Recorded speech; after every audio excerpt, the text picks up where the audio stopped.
अस्सलाम वालेकुम। 5 के ज़रिए 5 से छुटकारा। हज़रत शफ़ीक बल्गी अलैहिर्रहमा फरमाते हैं कि हमने 5 चीज़ों को तलाश किया तो उनमें 5 को पाया।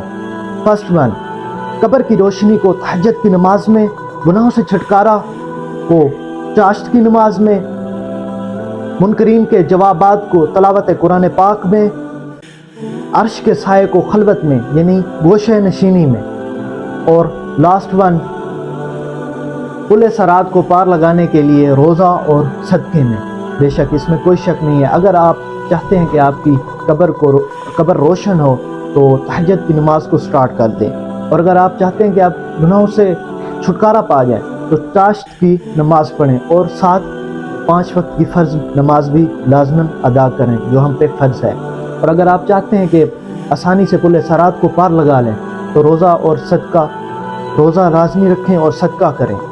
इससे आप इंशाअल्लाह क़यामत के दिन पुल सरात आसानी से पार कर लेंगे। और अगर आप चाहते हैं कि कब्र में मुनकरीन के जवाबात आप आसानी से दे सकें तो तलावत कुरान पाक लाज़मी रोज़ाना मामूर के मुताबिक पढ़ी करें।